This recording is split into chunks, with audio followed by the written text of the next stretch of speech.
Hello everyone, welcome back to Sandhya's kitchen world. ഇന്നത്തെ recipe chicken keema curry. ഇത് rice, ചപ്പാത്തി, പൂരിയുടെ കൂടെയൊക്കെ കഴിക്കാൻ നല്ല ടേസ്റ്റാണ്. അപ്പോൾ നമുക്ക് എങ്ങനെയാണ് ചെയ്യേണ്ടതെന്ന് നോക്കാം.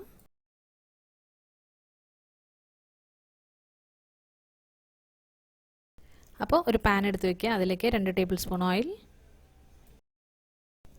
2 സവാള മീഡിയം സൈസിൽ എടുത്തിട്ടുണ്ട്. അതിൻ്റെ കൂടെ 2-3 പച്ചമുളക് കൂടി അതിലേക്ക് ചേർക്കുന്നുണ്ട്. ഇനി ഈ സവാള നന്നായിട്ടൊന്ന് ഫ്രൈ ചെയ്ത് കൊടുക്കണം. ഇതിൻ്റെ കളറൊക്കെ ഒന്ന് മാറി വരുന്നത് വരെ ഒന്ന് ഫ്രൈ ചെയ്ത് കൊടുക്കുക.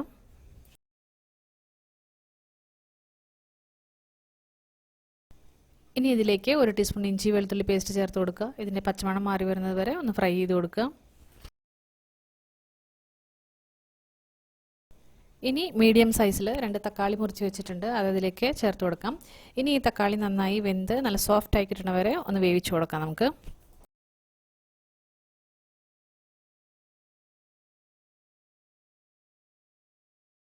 2 ടീസ്പൂൺ മുളക് പൊടി, 1 ടീസ്പൂൺ ഉപ്പ്, 1/2 ടീസ്പൂൺ മഞ്ഞൾപ്പൊടി, 1 ടീസ്പൂൺ മല്ലിപ്പൊടി ചേർത്ത് കൊടുത്തിട്ട് നന്നായിട്ടൊന്ന് മിക്സ് ചെയ്ത് കൊടുക്കുക.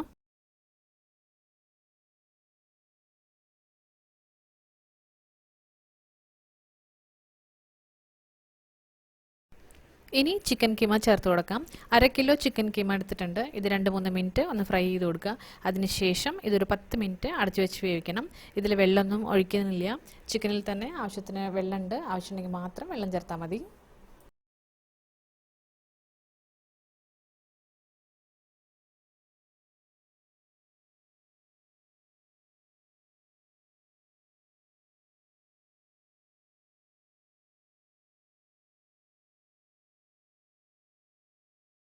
ഇപ്പോൾ ഇത് നന്നായിട്ട് കുക്കായിട്ടുണ്ട്. ഗ്രേവിക്ക് വേണ്ടിയിട്ട് 1/2 കപ്പ് വെള്ളം കൂടി ഇതിലേക്ക് ചേർത്ത് കൊടുക്കുന്നുണ്ട്. ഗ്രേവി നന്നായിട്ട് തിളച്ച് വരണം, അതുവരെ വെയിറ്റ് ചെയ്യാം നമുക്ക്.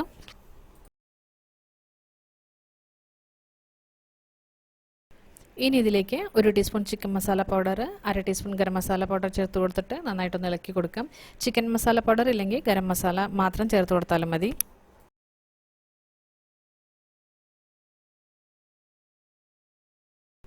ഇനി കുറച്ച് മല്ലിയില കൂടി ചേർത്ത് കൊടുക്കാം.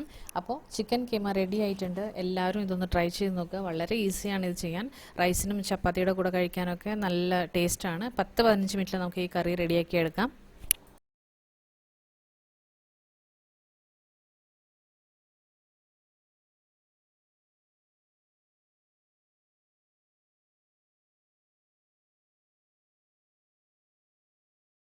ഈ വീഡിയോ നിങ്ങൾക്ക് ഇഷ്ടമായെങ്കിൽ ലൈക്ക് ചെയ്യൂ, ഷെയർ ചെയ്യൂ, സബ്സ്ക്രൈബ് മറക്കാതെ ചെയ്യൂ. താങ്ക്